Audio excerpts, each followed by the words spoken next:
Kerala cricket league ആദ്യത്തെ വർഷം തന്നെ വളരെ സക്സസ്ഫുള്ളായിട്ട് കണ്ടക്ട് ചെയ്യാൻ പറ്റിയെന്നുള്ളത് തന്നെ കേരള ക്രിക്കറ്റ് അസോസിയേഷൻ സംബന്ധിച്ചൊരു ചരിത്ര സംഭവം തന്നെയാണ്. കാര്യം ഇങ്ങനൊരു ലീഗ് വർഷങ്ങളായിട്ട് കേരള ക്രിക്കറ്റ് അസോസിയേഷൻ്റെ പ്ലാനിങ്ങിലുണ്ടായിരുന്നു. അതനുസരിച്ച് നമ്മൾ ആലപ്പുഴയിലും തിരുവനന്തപുരത്തൊക്കെ ഈ ടൂർണമെൻറ്റുകൾ സംഘടിപ്പിച്ചുകൊണ്ട് ഒരു പ്ലേയേഴ്സ് പൂൾ തന്നെ ഉണ്ടാക്കിയിരുന്നു. അതിൽ നിന്നാണ് നമ്മൾ ഈ ഒരു ക്രിക്കറ്റ് ലീഗ് തന്നെ സ്റ്റാർട്ട് ചെയ്തത് കഴിഞ്ഞ വർഷം. അതിൽ നമുക്കറിയാം മോഹൻലാലിൻ്റെ സംഭാവന വളരെ വലുതാണ്. കാണികളുടെ ഇടയിലേക്ക് എത്തിക്കാൻ വേണ്ടി, ഒരു ജനശ്രദ്ധ എത്തിക്കാൻ വേണ്ടിയും കേരളം മുഴുവൻ തന്നെ നിറഞ്ഞു നിന്നൊരു സംഭവമായിരുന്നു മോഹൻലാലിനെ പോലൊരു ബ്രാൻഡ് അംബാസഡറിനെ നമുക്ക് കിട്ടിയത്. കാര്യം ബാക്കിയുള്ളൊരു ലീഗിലും അങ്ങനെ ഒരു ബ്രാൻഡ് അംബാസഡർ ഉണ്ടായിരുന്നില്ല. ഇതിൻ്റെ പിന്നോടിയായിട്ട് ഇപ്പോൾ ബംഗാളിലൊക്കെ വന്നു. പക്ഷേ നമ്മളാണ് ആദ്യമായിട്ട് അങ്ങനെ ഒരു ബ്രാൻഡ് അംബാസഡർ, അതും ലാലേട്ടന്മാരൊരു താരത്തെ ഇതിനകത്തേക്ക് കൊണ്ടുവന്നത്. അതുപോലെ കഴിഞ്ഞ വർഷം തന്നെ നമുക്കറിയാം നമ്മളെല്ലാ മാച്ചും നമ്മുടെ കേരള ഇൻ്റർനാഷണൽ സ്റ്റേഡിയത്തിലാണ് നടത്തിയത്.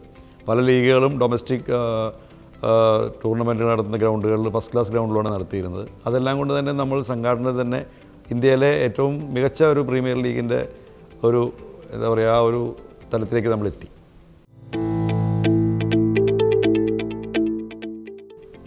കഴിഞ്ഞ വർഷം നമ്മൾ എനിക്ക് തോന്നുന്നു പെട്ടെന്ന് തന്നെയാണ് എല്ലാവരും ഒരു 1.5 മാസം കൊണ്ട് തന്നെ നമ്മൾ ടീമുകളെ ഫ്രാഞ്ചൈസി ഓണേഴ്സിന് ബിഡ് ചെയ്തതും എല്ലാം പെട്ടെന്നായിരുന്നു. കാര്യം നമ്മൾക്കറിയാം കേരളത്തിലൊരു ഓഗസ്റ്റ് പകുതി വരെ മഴയായിരിക്കും. അത് കഴിഞ്ഞ് BCCIയുടെ ഫസ്റ്റ് ക്ലാസ് ഷെഡ്യൂൾസ് അല്ലെങ്കിൽ രഞ്ജി ട്രോഫി അല്ലെങ്കിൽ ടൂർണമെൻറ്റ്സൊക്കെ സ്റ്റാർട്ട് ചെയ്യുന്ന ഏകദേശം സെപ്റ്റംബർ അവസാനം അല്ലെങ്കിൽ ആ ഒരു പകുതിയോടെ ആയിരിക്കും. അപ്പോൾ നമ്മളെല്ലാം ഒരു ഹറിബറിയായിട്ടാണ് കഴിഞ്ഞ വർഷം ചെയ്തത്. അപ്പോൾ അതിൻ്റേതായ ചില പോരായ്മകളുണ്ടായിരുന്നു. അതെല്ലാം മാറ്റിക്കൊണ്ട് തന്നെ ഈ വർഷം നമ്മൾ വളരെയധികം നേരത്തെ തന്നെ കാര്യങ്ങളൊക്കെ മുമ്പോട്ട് പോയി. പല ജനങ്ങളെ അല്ലെങ്കിൽ നമ്മുടെ ഫാൻസിലേക്ക് എത്തിക്കാൻ വേണ്ടി ഒരുപാട് കാര്യങ്ങൾ KC ചെയ്യുന്നുണ്ട്. അതിനോടനുസരിച്ച് മാസ്കറ്റ് ലോഞ്ച് അല്ലെങ്കിൽ തന്നെ റെഡ് FM ആയിട്ട് ചേർന്നുകൊണ്ട് കേരളം മുഴുവൻ ഒരു യാത്ര എല്ലാം തന്നെ ഫാൻസിനെ കൂട്ടിക്കൊണ്ടുള്ള പല പരിപാടികളും പ്ലാൻ ചെയ്യുന്നുണ്ട്. അതുകൊണ്ട് തന്നെ നമുക്കറിയാം എല്ലാ വർഷവും ഒരു ഓഗസ്റ്റ് സെപ്റ്റംബർ മാസത്തിലായിരിക്കും ഈ ഒരു ടൂർണമെൻറ്റ് നടത്തുക. അപ്പോൾ നമ്മുടെ ഓണത്തിൻ്റെ വെക്കേഷനാണ്. അപ്പം ടൂറിസവുമായിട്ട് ബന്ധപ്പെട്ട് നമ്മൾ കൂടുതൽ ആളുകളെ ഗ്രൗണ്ടിലേക്കും അല്ലെങ്കിൽ ഫെസ്റ്റിവൽസ് ഒരു ഷോ ഒക്കെ നടത്താനുള്ള പല പല പല പദ്ധതികൾ പ്ലാൻ ചെയ്യുന്നുണ്ട് Kerala cricket association. Kerala cricket league കഴിഞ്ഞ വർഷം നമ്മൾ ആരംഭിച്ചു. അതിനോടനുസരിച്ച് നമുക്കറിയാം ആദ്യത്തെ മത്സരങ്ങളിലേക്ക് അധികം ആളുകൾ വന്നിരുന്നെങ്കിലും അവസാനത്തെ സെമി ഫൈനലും മുതലും ഫൈനലൊക്കെ 20,000-ഓളം കാണികൾ ആ ഒരു മാച്ചസ് കാണാൻ വരികയുണ്ടായി. അപ്പോൾ ടൂർണമെൻറ്റിൻ്റെ സ്റ്റാൻഡേർഡ് അതനുസരിച്ച് ഇമ്പ്രൂവ് ചെയ്തു. നമുക്കറിയാം ഈ വർഷം പുറകിൽ സഞ്ജു സാംസണും കൂടി കളിക്കുന്ന സമയത്ത് കൂടുതൽ കാണികൾ തീർച്ചയായിട്ടും സ്റ്റേഡിയത്തിലേക്ക് വരും. പിന്നെ ഇത്ര ഒരു വലിയ ജനക്കൂട്ടത്തിൻ്റെ ഇടയിൽ കളിക്കുക എന്നുള്ളത് തന്നെ ഒരു പ്ലേയേഴ്സിനെ സംബന്ധിച്ച് വലിയൊരു ഫ്ലഡ് കാണിക്കുമ്പോൾ അവരുടെ കഴിവ് തെളിയിക്കാനൊരു ഇത് കൂടിയാണ്. അതനുസരിച്ച് തീർച്ചയായിട്ടും വളരെയധികം ഇമ്പ്രൂവ്മെൻ്റ് ഉണ്ടാകും. കൂടുതൽ കുട്ടികൾ ക്രിക്കറ്റിലേക്ക് വരും, ആകർഷിതരാകും. അവർക്കും ഒരു ലിവിങ് ആണ്. കാര്യം ഓരോ ടീം ഫ്രാഞ്ചൈസീസും ഓപ്ഷൻ എടുക്കുമ്പോൾ അവർക്ക് ഒരു ക്രിക്കറ്റ് മാതാപിതാക്കളുടെ ഒരു എനിക്ക് തോന്നുന്നു സമ്മർദ്ദമില്ലാതെ അല്ലെങ്കിൽ അവരുടെ ഒരു ഫിനാൻഷ്യൽ ബാക്കിംഗ് ഇല്ലാതെ തന്നെ എന്താ ഒരു 1.5 ലക്ഷം രൂപ അല്ലെങ്കിൽ 75,000 രൂപ മുതൽ കുട്ടികൾക്ക് കിട്ടുന്നു ഒരു 2 മാസം കളിക്കുമ്പോൾ, പ്രത്യേകിച്ച് DATA. പിന്നെ വലിയ താരങ്ങളായിട്ട് സഞ്ജു സാംസണുമാർ അല്ലെങ്കിൽ ബേസിൽ തമ്പിയിലുമാർ താരങ്ങളായിട്ട് ഇടപെടാനുള്ളൊരു മാച്ച് കളിക്കാനുള്ളൊരു അവസരം കൂടിയാണ് ഓപ്പോസിറ്റ് ടീമിലോ അല്ലെങ്കിൽ കൂട്ടത്തിൽ നിന്നുകൊണ്ടോ. അപ്പോൾ അതെന്തായാലും അതെല്ലാം നമ്മളുടെ ഒരു ആഫ്റ്റർ KCL കേരള ക്രിക്കറ്റ് കുറച്ചും കൂടി തന്നെ മുമ്പോട്ട് പോകുന്നത് തന്നെയാണ് എൻ്റെ പ്രതീക്ഷ. കാണികളെ ആകർഷിക്കുന്നത് താരങ്ങളാണല്ലോ. ക്രിക്കറ്റ് കളിയോട് താല്പര്യമുണ്ടെങ്കിലും താരങ്ങൾ കൂടി അതിനകത്ത് വരുമ്പോൾ സഞ്ജു സാംസൺ അല്ലെങ്കിൽ ചില സക്സേനമായത് ബേസിൽ തമ്പി അല്ലെങ്കിൽ വിഷ്ണു വിനോദ്, സച്ചിൻ ബേബി, അങ്ങനെ താരങ്ങൾ വരുമ്പോൾ തീർച്ചയായിട്ടും കാണികൾ ആകർഷകരാകും, ഫാൻസ് കൂടും, ഫാൻ ബേസ് കൂടും. അത് തന്നെ ടീമുകൾക്കും അതൊരു എൻകറേജ്മെൻ്റ് ആയിരിക്കും. കാര്യം കാലി ഗാലറിയിൽ കളിക്കുന്നതിനേക്കാൾ കൂടുതൽ ആളുകളുള്ള സമയത്ത് കാണിക്കുമ്പോൾ അതല്ല സ്പോൺസേഴ്സ് ആയാലും അല്ലെങ്കിൽ അതിനകത്തേക്ക് ആകർഷകരാകും, കൂടുതൽ വ്യൂവർഷിപ്പ് ഉണ്ടാവും. ഈ വർഷം തന്നെ നമ്മൾ ഏഷ്യാനെറ്റ് പ്ലസിലും നമ്മൾ ലോക്കൽ ചാനൽസിൽ അത് എല്ലാ മാച്ചസും സംപ്രേഷണം ചെയ്യുന്നുണ്ട്. അപ്പോൾ അതെല്ലാം കൊണ്ടും തീർച്ചയായിട്ടും കാണികളുടെ ഇടയിലേക്കും എനിക്ക് തോന്നുന്നു ഫാൻസിൻ്റെ ഇടയിലേക്കും KCL കുറച്ചും കൂടി കൂടുതൽ പോപ്പുലർ ആവുമെന്ന് തന്നെയാണ് പ്രതീക്ഷ. അത് ഞാൻ പറഞ്ഞല്ലോ, കഴിഞ്ഞ വർഷം തന്നെ നമുക്കറിയാം വിഘ്നേഷ് പുത്തൂർ ഒരു താരം, ആരും അറിയാത്തൊരു താരം നേരെ മുംബൈ ഇന്ത്യൻസിൻ്റെ ടീമിൽ കളിക്കുകയാണ്, പ്ലേയിങ് ലെവലിൽ കളിക്കുകയാണ്. First straight from the Kerala cricket league. അതപ്പോൾ തന്നെ കുട്ടികൾക്കും പേരൻസിനും ഒക്കെ അതിനോട് ഒരു താല്പര്യം പറയാണല്ലോ. കാര്യം നമ്മളുടെ കുട്ടികൾ സംഭവം നമ്മൾ കളിക്കുന്ന സമയത്ത് അറിയാം പേരൻസിന് ഇപ്പം പഴയമാരെയല്ല പേരൻസൊക്കെ വളരെയധികം ഇൻവോൾവ് ആണ് ഈ ക്രിക്കറ്റിൽ. കുട്ടികളുടെ ഫ്യൂച്ചറിൽ ക്രിക്കറ്റിലൊരു ഫ്യൂച്ചർ ഉണ്ടെന്നുള്ള രീതിയിൽ തന്നെ അവർ പേരൻസ് കാണുന്നുണ്ട്. അപ്പോൾ അവരുടെയൊക്കെ കളികൾ ഈവൻ ഗ്രാൻഡ് പേരൻസ് ആണെങ്കിലും അവരൊക്കെ TV കാണുന്നു. അവരെ വലിയ വലിയ ടാലൻറ്റ് ഹണ്ട്, ടാലൻറ്റ് സ്കൗട്ട്സ് വന്ന് വാച്ച് ചെയ്യുന്നു. ഇതെല്ലാം തന്നെ ഒരു വളരെയധികം യങ്സ്റ്റേഴ്സിനെ ഇതിനകത്തേക്ക് ആകർഷിക്കുകയും എനിക്കൊരു ക്ലബ്ബുകളിലേക്ക്, സാധാരണ ക്ലബ് ക്രിക്കറ്റാണ് കേരള ക്രിക്കറ്റിനെ നിലനിർത്തിക്കൊണ്ട് പോകുന്നത്. അപ്പോൾ ക്ലബ്ബുകളിലേക്ക് തന്നെ കൂടുതൽ കുട്ടികൾ ക്രിക്കറ്റ് കളിക്കാനായിട്ട് ചേരുന്നു. അതേമാതിരി തന്നെ എല്ലാവരും പ്രൊഫഷണൽ രീതിയിലാണല്ലോ. മീൻസ് ജൂനിയർ ക്രിക്കറ്റിൽ തന്നെ അല്ലെങ്കിൽ ഒരു എന്താ പറയുക വീഡിയോ അനലിസ്റ്റും സ്റ്റാറ്റിസ്റ്റിക്സും അങ്ങനെ എല്ലാം കൂടി കൊണ്ട് തന്നെ ഒരു പ്രൊഫഷണൽ അപ്രോച്ച് തന്നെയാണ് ഈ ടീം അംഗങ്ങൾ കാണിക്കുന്നത്. അപ്പോൾ അതുതന്നെ യങ്സ്റ്റേഴ്സിൽ തുടക്കം തന്നെ ഒരു പ്രൊഫഷണൽ അപ്രോച്ച് കൊണ്ടുവരാൻ സാധിക്കും.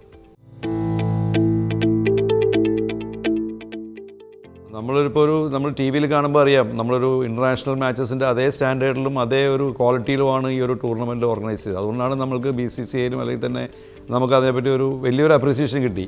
നമ്മളുടെ ക്യൂറേറ്റേഴ്സ്, നമ്മുടെ ബിജു, നമ്മുടെ main curator, 10-20 ground staff, catering unit, പിന്നെ അതേമാതിരി തന്നെ എന്താ പറയുക അതിൻ്റെ പിറകിൽ ഒരുപാട് മാനേജർഷിപ്പ് അല്ലെങ്കിൽ സെക്യൂരിറ്റി, പിന്നെ ഒരുപാട് എന്താ പറയുക ഒരു മാച്ച് നടത്തുക എന്നുള്ള സീനിൽ നമ്മളൊരു സിനിമ ഷൂട്ടിംഗ് മാതിരി തന്നെ പുറകിൽ ഒരുപാട് പ്രവർത്തനങ്ങളുണ്ട്. ഈവൻ നമ്മുടെ ഓഫീസ് മുതൽ നമ്മുടെ കേരള ക്രിക്കറ്റ് ഓഫീസ്, നമ്മുടെ CEO CFO ഉണ്ട്, മിനുമാൻ, അതുപോലെ അജയ്, അങ്ങനെ ഒരുപാട് പേര് ഇതിൻ്റെ പുറകിലൊരു എനിക്ക് തോന്നുന്നു ഇപ്പോൾ ഒരു 2 മാസമായിട്ട് നമ്മൾ ഓഫീസ് 24/7 വർക്ക് ചെയ്യുകയാണ് നമ്മുടെ ഓഫീസ്. അതേമാതിരി തന്നെ ഗ്രൗണ്ട് പ്രിപ്പറേഷൻ, ഓരോ ടീമിനും നമുക്കിപ്പോൾ 6 ഗ്രൗണ്ട് കൊടുക്കുന്നുണ്ട്. AFCക്ക് നമുക്ക് പല ജില്ലകളിലായിട്ട് ഫസ്റ്റ് ക്ലാസ് ലെവലുണ്ട് അവിടെ പ്രാക്ടീസ്. അതുപോലെ തന്നെ ഒരുപാട് എനിക്കൊണ്ട് കേരളത്തിലെ GDPയിലേക്ക് തന്നെ നമ്മൾ ഒരുപാട് ഇൻപുട്സ് തരുന്നത്. കാര്യം ഈ 6 ടീം വന്നിട്ട് ട്രിവാൻഡ്രത്ത് അല്ലെങ്കിൽ 5 സ്റ്റാർ ഹോട്ടലുകളിൽ താമസിക്കുന്നു. അതുപോലെ തന്നെ ഓരോ കാര്യങ്ങളും ബസ്, നമ്മളിപ്പോൾ IPL മാതിരി തന്നെയാണ് കഴിഞ്ഞ വർഷം എല്ലാ ടീമും ബസ്സുകളൊക്കെ ബ്രാൻഡ് ചെയ്ത് വലിയ എന്താ പറയുക അതൊരു വലിയൊരു എനിക്ക് തോന്നുന്നു സ്പോർട്സ് എക്കോണമിയിൽ തന്നെ ഇതിലേക്കൊരു സംഭാവന കൂടിയാണ് കേരള ക്രിക്കറ്റ് ലീഗ് ചെയ്യുന്നത്. നമ്മളുടെ എല്ലാവരുടെയും ആഗ്രഹം കേരള ക്രിക്കറ്റ് ലീഗ് നമ്പർ 1 ലീഗായി മാറണമെന്നാണ്. നമുക്കറിയാം കർണാടക പ്രീമിയർ ലീഗാണ് ഫസ്റ്റ് ഇത് തുടങ്ങി വെച്ചത്. അത് കഴിഞ്ഞ് തമിഴ്നാട് വന്നു, പിന്നെ ബറോഡ, അങ്ങനെ എല്ലാ സ്റ്റേറ്റും ഇപ്പോൾ ഈ പ്രീമിയർ ലീഗിൻ്റെ മാതൃകയിൽ പോയിക്കൊണ്ടിരിക്കുകയാണ്. പക്ഷേ നമ്മൾ ഫസ്റ്റ് ഇയർ തന്നെ എനിക്ക് തോന്നുന്നു നമ്മൾ വ്യൂവർഷിപ്പ് വളരെ വലുതായിരുന്നു. ഈവൻ നമ്മുടെ ഏഷ്യാനെറ്റിൽ ഞാൻ പറഞ്ഞല്ലോ, മലയാളത്തിൽ നമ്മൾ 3 മാച്ചസ് കഴിഞ്ഞ പ്രാവശ്യം ടെലികാസ്റ്റ് ചെയ്തു. അതിന് നമ്മൾ വളരെ വ്യൂവർഷിപ്പ് കൂടുതലായിരുന്നു. അതുകൊണ്ട് ഈ വർഷം നമ്മൾ എല്ലാ മാച്ചും ഏഷ്യാനെറ്റിൽ telecast Malayalam local channel telecast ഉണ്ട്. അപ്പോൾ അതനുസരിച്ചിട്ട് നമുക്കറിയാമല്ലോ കേരളം ഒരു കൺസ്യൂമർ സ്റ്റേറ്റാണ്. അപ്പോൾ നാച്ചുറലി ഈ ഒരു വിൻഡോ വളരെയധികം സ്പോൺസേഴ്സിനെ അട്രാക്ട് ചെയ്യാൻ പറ്റിയൊരു വിൻഡോ ആണ് കേരള ക്രിക്കറ്റ് ലീഗ്. കേരളത്തിലെ എല്ലാ പത്രമാധ്യമങ്ങളും സ്പോർട്സ് പേജ് നിറഞ്ഞു നിൽക്കുകയായിരുന്നു. അപ്പം ഇതൊക്കെ ഒരു ആഡഡ് അഡ്വാൻറ്റേജാണ് സ്പോൺസേഴ്സിന് ഇത് ചെയ്യാൻ. അതുപോലെ തന്നെ 3-3.5 മണിക്കൂറോളം അല്ലെങ്കിൽ 4 മണിക്കൂറോളം എല്ലാ ദിവസവും വേൾഡ് വൈഡ് അല്ലെങ്കിൽ സ്റ്റാർ സ്പോർട്സ് 3യിലും ഏഷ്യാനെറ്റിലും മാച്ച് കാണുന്നു. അപ്പോൾ ഒരു പരസ്യം ചെയ്യാനും അതനുസരിച്ചുള്ള ഒരു പൊട്ടൻഷ്യൽ മാർക്കറ്റും കൂടിയാണ് കേരള ക്രിക്കറ്റ് ലീഗ്. നമുക്കിപ്പോൾ ഒരു കേരള ക്രിക്കറ്റ് മുകളിൽ ഹേർഡിൽ എന്ന് പറഞ്ഞാൽ നമുക്കിപ്പോൾ ഗ്രീൻഫീൽഡ് സ്റ്റേഡിയത്തിൽ മാത്രമാണ് ഫ്ലഡ് ലൈറ്റ്സ് ഉള്ളത്. നമ്മളിപ്പോൾ ഓൾറെഡി നമ്മൾ മംഗലപുരത്ത് നമ്മൾക്ക് ഫസ്റ്റ് ക്ലാസ് ഗ്രൗണ്ടിലേക്ക് നമ്മൾ ഗ്രൗണ്ടിൽ ലൈറ്റ്സ് ഫിറ്റ് ചെയ്യാൻ തുടങ്ങിയിട്ടുണ്ട്. അതുപോലെ ആലപ്പുഴയിലും ഓരോ സോണിലും, അതായത് north zone, south zone, central zone, അങ്ങനെ 3 സോണാണോ കേരള ക്രിക്കറ്റ്. അതിൽ 3 സോണിലും ഓരോ സെൻറ്ററിൽ ഫസ്റ്റ് ക്ലാസ് ഗ്രൗണ്ടിൽ നമ്മൾ ലൈറ്റ്സ് ഫിറ്റ് ചെയ്യാൻ തീരുമാനിച്ചിട്ടുണ്ട്. അതനുസരിച്ച് നാച്ചുറലി അത് വന്നു കഴിയുമ്പോൾ 1-2 വർഷത്തിനുള്ളിൽ നമ്മൾ അടുത്ത ഒരു ഹോം ആൻഡ് അവേ മാച്ചസോ അല്ലെങ്കിൽ ഓരോ വർഷവും ഓരോ ഡിസ്ട്രിക്റ്റിലും, അതുപോലെ സെമി ഫൈനലും ഫൈനലും മാത്രം ഇൻ്റർനാഷണൽ സ്റ്റേഡിയത്തിൽ, അങ്ങനെ പല പ്ലാൻസും KCAക്ക് ഉണ്ട്. അതേപോലെ തന്നെ വിമൻ പ്രീമിയർ ലീഗും നമ്മൾ പ്ലാൻ ചെയ്യുന്നുണ്ട്. നമ്മളുടെ ഒരു വിമൻ ടാലൻറ്റ് വളരെയധികം സ്ട്രോങ് ആണ് കേരള ക്രിക്കറ്റിനെ സംബന്ധിച്ച്. നമ്മളുടെ 3 കുട്ടികൾ ഇന്ത്യ കളിച്ചു കഴിഞ്ഞു. ഇന്ത്യ Aയിലിപ്പം 3 കുട്ടികളുണ്ട് ഇപ്പോഴും. അപ്പോൾ നമ്മളുടെ വയനാട് അക്കാഡമി ഉണ്ട്, നല്ല രീതിയിൽ പ്രവർത്തിക്കുന്ന അക്കാഡമിയാണ്. എനിക്ക് ഇന്ത്യൻ ക്രിക്കറ്റിലേക്ക് കൂടുതൽ താരങ്ങൾ നമ്മൾ സംഭാവന ചെയ്തുകൊണ്ടിരിക്കുന്നതാണ്. അതിന് വിമൻ പ്രീമിയർ ലീഗും ഇതെല്ലാം KCAയുടെ ഒരു ഫ്യൂച്ചർ പ്ലാൻസിലുള്ളതാണ്. നമ്മളറിയാം ഒരു IPL അല്ലെങ്കിൽ ഇപ്പം തീർച്ചയായിട്ടും ക്രിക്കറ്റ്, അതും ഷോർട്ട് ഫോമാറ്റ് T20 ക്രിക്കറ്റ് ബാറ്റ്സ്മാൻമാരുടെ ഗെയിം എന്നുള്ളതാണ് എല്ലാവരുടെയും ആഗ്രഹം. എല്ലാവരും വിക്കറ്റ് കാണാനല്ല ആൾക്കാർ വരുന്നത്, കൂടുതലും സിക്സറുകളും ബൗണ്ടറികൾക്ക് വേണ്ടിയിട്ടാണ് കാണികൾ വരുന്നത്. പക്ഷേ എനിക്ക് തോന്നുന്നു നമുക്കിവിടെ നല്ല ഈക്വലി കോമ്പറ്റീറ്റീവായിട്ടുള്ള ഒരു വിക്കറ്റാണ് കിട്ടിയത്. ഒരു ബാറ്റ്സ്മാൻ ഫ്രണ്ട്ലി എന്ന് പറയാൻ പറ്റില്ല, പക്ഷേ ഈക്വലി ബൗളേഴ്സിനും ബാറ്റ്സ്മാൻമാർക്കും തീർച്ചയായിട്ടും അനുകൂലമായ ഒരു വിക്കറ്റ് കിട്ടിയിരുന്നു. നമുക്ക് ഏറ്റവും വലിയ ഹേർഡിൽസും അത് തന്നെയായിരുന്നു. കാര്യം നമ്മൾ അടുപ്പിച്ച് മാച്ച് കളിക്കുകയാണ്. അപ്പോൾ 2 മാച്ച് ഒരു ദിവസം കളിക്കുകയാണ്. നല്ല വിക്കറ്റ് കൊണ്ടു നടക്കുക എന്നുള്ളതാണ് ഏറ്റവും വലിയ KCAക്കും അല്ലെങ്കിൽ ക്യൂറേറ്റേഴ്സിനെ സംബന്ധിച്ച് നമുക്ക് ഒരു വലിയൊരു പ്രധാനമായൊരു വെല്ലുവിളി. പക്ഷേ അത് നമ്മുടെ ഇവിടുത്തെ ക്യൂറേറ്റർ ബിജു, അദ്ദേഹം സീസണിൻ്റെ ക്യൂറേറ്ററാണ്. ഒരുപാട് മാച്ചസ് അദ്ദേഹം ഇവിടെ കണ്ടക്ട് ചെയ്തിട്ടുണ്ട്. മീൻസ് എന്താ പറയുക ഇൻ്റർനാഷണൽ മാച്ചസ് കണ്ടക്ട് ചെയ്യാണ്. അപ്പോൾ അദ്ദേഹത്തിൻ്റെ ടീമും അതിനുവേണ്ടി എനിക്കൊണ്ട് വളരെയധികം നേരത്തെ തന്നെ പ്രവർത്തിച്ചു തുടങ്ങി. അതിൻ്റേതായ ഫലം കഴിഞ്ഞ വർഷം നമ്മൾ കണ്ടു. ഈ വർഷം തീർച്ചയായും അതേമാതിരി തന്നെ ആയിരിക്കുള്ളൂ എന്നുള്ള അദ്ദേഹം അതിനുള്ള എക്സ്പീരിയൻസ്ഡാണ്. നമ്മുടെ ടീം അതിനുവേണ്ടി തന്നെയുള്ള ഒരു ക്രിക്കറ്റ് സെറ്റപ്പ്, അതല്ലെങ്കിൽ എന്താ പറയുക ക്യൂറേറ്റേഴ്സും ഗ്രൗണ്ട് സ്റ്റാഫും എല്ലാം വർഷങ്ങളായിട്ട് അവർ വർക്ക് ചെയ്തുകൊണ്ടിരിക്കുകയാണ്. അപ്പോൾ അത് തീർച്ചയായിട്ടും ത്രില്ലിംഗ് മാച്ചസിനുള്ള ഒരു വിക്കറ്റ്സ് തന്നെയായിരിക്കും ഇപ്രാവശ്യം. ഫ്രാഞ്ചൈസികളാണല്ലോ ഇതിൻ്റെ ഏറ്റവും വലിയ സപ്പോർട്ട്. അവർ നമ്മളെ കേരള ക്രിക്കറ്റ് അസോസിയേഷനെ വിശ്വസിച്ചുകൊണ്ടാണ് അവർ ഇത്ര ഇൻവെസ്റ്റ് ചെയ്തിരിക്കുന്നത്. എനിക്കാണ് ഒരു ഫ്രാഞ്ചൈസി ഏകദേശം ഒരു 4 മുതൽ 5 കോടി രൂപ വരെയാണ് ഒരു വർഷം അവർ ഇതിനകത്ത് ഇൻവെസ്റ്റ് ചെയ്തിരിക്കുന്നത്. അപ്പോൾ അതിന് തീർച്ചയായിട്ടും അവർക്ക് റിട്ടേൺസ് വേണം. അതിന് കാണികൾ അല്ലെങ്കിൽ ഗ്രൗണ്ടിലേക്ക് എത്തുന്ന കാണികളെ സംബന്ധിച്ചും അതുപോലെ തന്നെ വ്യൂവർഷിപ്പും സ്പോൺസർഷിപ്പും ഒക്കെ തീർച്ചയായിട്ടും നമ്മളിതൊരു ബഡ്ഡിങ് സ്റ്റേജാണ്, ഒരു ഇയറിലേ ആയുള്ളൂ. തീർച്ചയായിട്ടും അത് എനിക്ക് തോന്നുന്നു ഒരുപാട് എനിക്ക് പറയാം അവരുടെ സപ്പോർട്ട് കെ സി എക്ക് അവരുടെ പ്ലേയേഴ്സിനെ നമ്മൾ വിശ്വസിച്ചു, കെ സി എനെ വിശ്വസിച്ച് വന്നുകൊണ്ടാണ് അവർ തീർച്ചയായിട്ടും കെ സി അതിന് മാക്സിമം അതുകൊണ്ടാണല്ലോ നമ്മൾ ഈ ഓരോ ഏഷ്യാനെറ്റ് പ്ലസിലും അല്ലെങ്കിൽ നമ്മൾ ഓരോ പ്രൊമോഷൻസും ചെയ്തുകൊണ്ട് കൂടുതൽ കാണികളിലേക്ക് എത്തിക്കുക. അതനുസരിച്ച് അവരും ബ്രേക്ക് ഈവൺ ആണ് കാര്യം. അവരുടെ നിലനിൽപ്പാണല്ലോ ഈ ഒരു ടൂർണമെൻറ്റിൻ്റെ നിലനിൽപ്പ്. തീർച്ചയായിട്ടും അത് അങ്ങനെയാണ്. ഇതൊരു ബിസിനസ് ഇൻവെസ്റ്റ്മെൻറ്റും കൂടിയാണല്ലോ. തീർച്ചയായിട്ടും ക്രിക്കറ്റിനോട് അവർക്ക് എല്ലാവരും എനിക്ക് തോന്നുന്നു ക്രിക്കറ്റിനോട് താല്പര്യമുണ്ട്. ഇപ്പോൾ പ്രിയേട്ടൻ മുതൽ എനിക്ക് ഓരോ ടീമും അവരെല്ലാം ക്രിക്കറ്റിനോടുള്ളൊരു താല്പര്യം കൂടി കൊണ്ട് മാത്രമാണ്, ഒരു ഫിനാൻഷ്യൽസ് മാത്രം നോക്കിയിട്ടല്ല ഈ ടീം എടുത്തിരിക്കുന്നത്. അതൊരു എന്താ പറയുക സ്പോർട്സ്മെൻ സ്പിരിറ്റും അല്ലെങ്കിൽ ആ സ്പോർട്സിനോടുള്ള അല്ലെങ്കിൽ ക്രിക്കറ്റിനോടുള്ള താല്പര്യം, അപ്പോൾ അതെല്ലാം കൊണ്ടാണ് ഒരു ടീം അവർ ബിഡ് ചെയ്തിരിക്കുന്നത്. ഏതായാലും എല്ലാവരും വളരെയധികം സ്ട്രോങ് ആയിട്ട് തന്നെ സപ്പോർട്ട് ചെയ്യുന്നുണ്ട്. നമ്മളും അതേമാതിരി തിരിച്ചെന്ത് ചെയ്യാൻ പറ്റും എന്നുള്ളതാണ് കെ സി എം ആലോചിച്ചുകൊണ്ടിരിക്കുന്നത്. തീർച്ചയായിട്ടും കഴിഞ്ഞ വർഷത്തെ നമ്മളുടെ പ്ലേയേഴ്സ് പേഴ്സ് നമ്മൾ 35 lakhs ആയിട്ട് വെച്ചിരുന്നത്, പ്ലസ് ഐക്കൺ പ്ലെയർ എന്നുള്ള രീതിയിലൊരു +10% ഒരു ഹയസ്റ്റ് ബിഡിൻ്റെ ഉണ്ടായിരുന്നു. പക്ഷേ ഈ വർഷം നമ്മളുടെ അടുത്ത് പല ഫ്രാഞ്ചൈസികളും അത് കുറച്ച് അവർക്ക് ഓപ്ഷന് വരുമ്പോഴത്തേക്ക് അത് കറക്റ്റായിട്ട് അത് പ്ലേയേഴ്സിനെ ബിഡ് ചെയ്യാൻ പറ്റുന്നുള്ള രീതിയിൽ ഇൻക്രീസ് ചെയ്യണമെന്ന് പറഞ്ഞു. അങ്ങനെ നമ്മളത് 50 lakhs ആയി.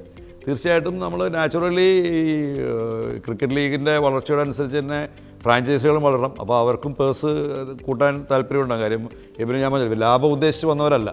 നാച്ചുറലി അതൊരു എന്താ പറയുക കുറച്ച് സ്പോർട്സിനോട് താല്പര്യം ഉള്ള രീതി വരുമ്പോൾ തീർച്ചയായിട്ടും അതെല്ലാം ക്രിക്കറ്റിലേക്ക് തന്നെയാണല്ലോ വരുന്നത്, അത് പ്ലേയേഴ്സിനായിക്കോട്ടെ. അപ്പോൾ അത് പേഴ്സ് ആ ഒരു സമയത്ത് നോക്കും. നമ്മളുടെ ഒരു ടാലൻറ്റ് പൂള് ഇതെല്ലാം വെച്ച് നോക്കിയിട്ട് കെ സി അതനുസരിച്ച് ഫ്രാഞ്ചൈസികളായിട്ട് ഡിസ്കസ് ചെയ്തുകൊണ്ട് ഭാവിയിൽ മുമ്പോട്ട് പോവാം. ചിലപ്പോൾ അത് കൂടാനുള്ള സാധ്യതകളുണ്ട്.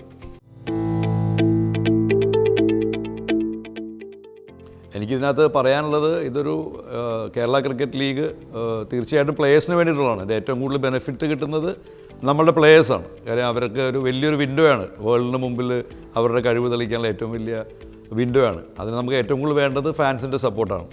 അതന്നെ ടി വിയിലിരുന്ന് കാണുക, അതുകൂടാതെ തന്നെ ടി വിയിലിരുന്ന് കാണുന്നതിനേക്കാളും കൂടുതൽ ഗ്രൗണ്ടിൽ പ്ലേയേഴ്സിനെ സപ്പോർട്ട് ചെയ്യാൻ വേണ്ടി വരിക എന്നുള്ളതാണ്. അപ്പോൾ ആ ഒരു സപ്പോർട്ട് അത്രയും ഒരു നിറഞ്ഞ ഗാലറി കളിയുമ്പോൾ നാച്ചുറലി ടീം ഓണേഴ്സ് ഹാപ്പി ആയിരിക്കും. കാര്യം സ്പോൺസേഴ്സിനെ കിട്ടാനുള്ള കൂടുതൽ എന്താ പറയുക അവർക്കൊരു ഇതും കൂടെയാണ്. ഇത്ര 10,000-20,000 പേര് ഒരു മാച്ച് കാണുക എന്നുള്ളത് തീർച്ചയായിട്ടും നമ്മൾ നാളെ ഒരു മാർക്കറ്റിംഗ് ആംഗിളിൽ ചിന്തിക്കുമ്പോൾ ഒരു ഓണറോ അല്ലെങ്കിൽ ഒരു ഫ്രാഞ്ചൈസി പോയിട്ട് നമ്മളുടെ ടീമിൻ്റെ സ്പോൺസർഷിപ്പിന് പോകുമ്പോൾ ഏറ്റവും വലിയ അത് നോക്കുന്നത് നിറഞ്ഞ ഗാലറി അല്ലെങ്കിൽ വ്യൂവർഷിപ്പ് ഇതെല്ലാമാണ് അവരുടെ റേറ്റിംഗ്സ് കൂടുന്നത്. അപ്പോൾ തീർച്ചയായും തിരുവനന്തപുരത്ത് പ്രാവശ്യം ഓണമാണ്, വെക്കേഷനാണ്. ഓൾമോസ്റ്റ് നമ്മൾ ടൂറിസമായിട്ട് ബന്ധപ്പെട്ട് പല പാക്കേജുകളും പ്ലാൻ ചെയ്യുന്നുണ്ട്. അപ്പോൾ തീർച്ചയായിട്ടും കാണികൾ കേരളത്തിലെ എല്ലാ കാണികളും എല്ലാ ജില്ലകളിൽ നിന്നും ഇപ്പോൾ ടീമുള്ള ജില്ലകളുണ്ട്. ഇപ്പോൾ 6 ജില്ലകൾക്കാണ് ടീമുള്ളത്. അപ്പോൾ തീർച്ചയായിട്ടും നിങ്ങൾ അവരെയൊക്കെ സപ്പോർട്ട് ചെയ്യുക, ക്രിക്കറ്റിനെ സപ്പോർട്ട് ചെയ്യുക, കളി കാണാൻ വരിക. എന്തായാലും ഓപ്പൺ ടു ഫ്രീ ആണ്. നമ്മൾ ടിക്കറ്റ്സ് ഒന്നും ചാർജ് ചെയ്യുന്നില്ല, ഫ്രീ ആണ് പബ്ലിക്കിന്. അപ്പോൾ തീർച്ചയായിട്ടും ഗ്രൗണ്ടിൽ വരിക, നമ്മുടെ പ്ലേയേഴ്സിനെ സപ്പോർട്ട് ചെയ്യുക. കൂടുതൽ സഞ്ജു സാംസൺമാരും തിരു യോഹന്നാന്മാരും ശ്രീശാന്ത്മാരും ഈ ലീഗിൽ നിന്ന് വരട്ടെ. അപ്പോഴാണല്ലോ കേരള ക്രിക്കറ്റിൽ ഞങ്ങൾക്കൊരു ചാരിതാർത്ഥ്യം. ഈ ടീം വഴി അല്ലെങ്കിൽ ഈ ലീഗ് നടത്തുന്നതുകൊണ്ട് പ്ലേയേഴ്സ് ബെനിഫിറ്റ് ചെയ്യുന്നു, ഫ്രാഞ്ചൈസി ബെനിഫിറ്റ് ചെയ്യണം. തീർച്ചയായിട്ടും കേരള ക്രിക്കറ്റ് ലീഗ് ബെനിഫിറ്റ് ചെയ്യുന്നത് പ്ലേയേഴ്സ് ഇന്ത്യ കളിക്കുമ്പോഴാണോ അല്ലെങ്കിൽ കൂടുതൽ നല്ല പ്ലേയേഴ്സ് ഉണ്ടാകുമ്പോഴാണ്. നമുക്കറിയാം കഴിഞ്ഞ വർഷം കേരള ക്രിക്കറ്റ് അസോസിയേഷൻ നമ്മൾ രഞ്ജി ട്രോഫിയിൽ ഈ കേരളത്തിലെ ഇന്ത്യയിലെ നാഷണൽ ചാമ്പ്യൻഷിപ്പിൽ റണ്ണറപ്പായി. ചെറിയൊരു വ്യത്യാസത്തിലാണ് നമുക്ക് കളി നമ്മൾ തോറ്റില്ല, ഡ്രോ പിടിക്കുകയായിരുന്നു. ഫസ്റ്റ് ഇന്നിങ്സ് ലീഡിലാണ് നമ്മൾക്ക് ആ ട്രോഫി നഷ്ടപ്പെട്ടത്. അതും നമ്മളുടെ ചരിത്രത്തിൽ 75 വർഷത്തെ ചരിത്രത്തിൽ നമ്മൾ ആദ്യമായിട്ട് രഞ്ജി ട്രോഫി ഫൈനലിലെത്തി. അതും വളരെ നല്ല പെർഫോമൻസോടുകൂടി എത്തി. വലിയ ടീമുകളെ ബംഗാൾ, കർണാടക അല്ലെങ്കിൽ അല്ലെങ്കിൽ ഗുജറാത്ത് അങ്ങനത്തെ ടീമുകളെ തോൽപ്പിച്ചുകൊണ്ടാണ് അല്ലെങ്കിൽ ഫസ്റ്റ് ഇന്നിങ്സ് ലീഡിലും എടുത്തുകൊണ്ടാണ് നമ്മൾ ഫൈനലിലെത്തിയത്. അതൊക്കെ തന്നെയാണ് നമ്മൾക്ക് ഈ ഒരു എന്താ പറയുക നമ്മൾക്ക് ചാരിതാർത്ഥ്യം കിട്ടുന്നത്. നമ്മൾ അവിടെ ചെന്നിരിക്കുമ്പോൾ അല്ലെങ്കിൽ ഒരു BCCIയിൽ വലിയ ശക്തികൾ കേരളം ഒരു ശക്തിയേ ആയിരുന്നില്ല. നമുക്കറിയാം മുംബൈ അല്ലെങ്കിൽ കർണാടക, ഡൽഹി അങ്ങനത്തെ ടീമുകളാണ് രഞ്ജി ട്രോഫി എപ്പോഴും വിൻ ചെയ്തുകൊണ്ടിരുന്നത്. അപ്പോൾ ആ ഒരു സമയത്ത് നമ്മൾ അസോസിയേഷനിലെ ബോർഡിലൊക്കെ പോയിരിക്കുമ്പോൾ തല താത്തിപ്പോകുന്ന അടുത്ത് തല ഉയർത്തി പിടിച്ച് തന്നെ അവിടെ ഇരിക്കാൻ പറ്റുന്നുണ്ട്.